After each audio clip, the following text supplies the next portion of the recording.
Il arrive que le médiateur propose aux parents de rencontrer l'enfant. Ça peut être aussi l'enfant qui, lui, le demande.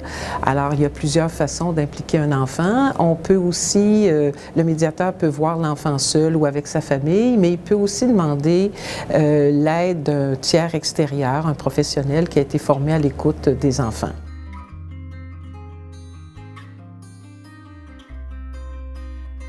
Il y a plusieurs approches. Évidemment, si le médiateur rencontre lui-même l'enfant, ça dépend de son âge et il va évidemment utiliser de techniques et stratégies pour le mettre à l'aise, différents outils pour l'aider à s'exprimer. Ça peut être la parole, le dessin, le jeu. Il peut aussi le rencontrer, ça c'est plus exceptionnel, le voir plus qu'une fois parce qu'il y a des enfants qui s'expriment peu ou qui sont très timides, réservés, craintifs, mais le plus souvent l'enfant, s'il est vu par le médiateur ou s'il est vu par un tiers professionnel extérieur à la médiation, il va être rencontré une fois.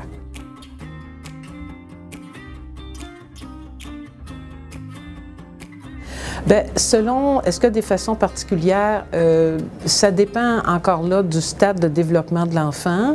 Il faut s'ajuster à son âge. C'est plutôt rare qu'on rencontre les enfants en bas de 5-6 ans et on peut les rencontrer même à l'âge adulte parce que les enfants ont quand même des besoins et il y a des négociations à faire entre les parents, soit sur le partage du temps de vie de l'enfant, mais aussi des fois le partage aussi des responsabilités financières.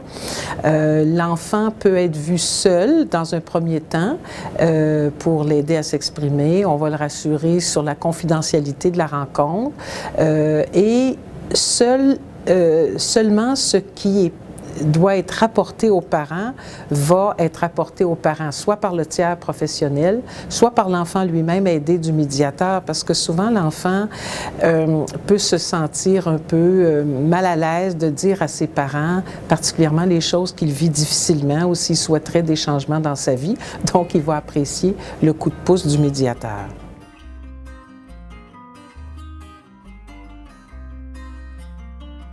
Si jamais, soit l'enfant demande à être vu par un médiateur, que ce soit le médiateur qui le propose ou les parents, il faut que l'enfant soit préparé à voir le médiateur et on a un dépliant justement qui a été fait pour aider les parents à se préparer à ça.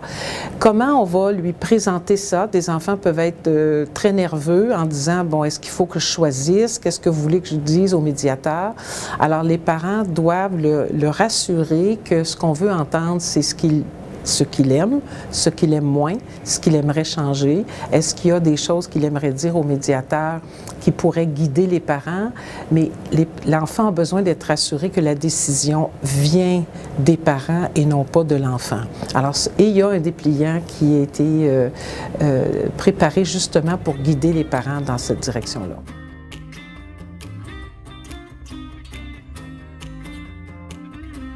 On pourra trouver ce dépliant sur le site web du COAMF, mais aussi sur les autres ordres professionnels. Et ça va être la disponibilité de tous les parents là, pour le télécharger.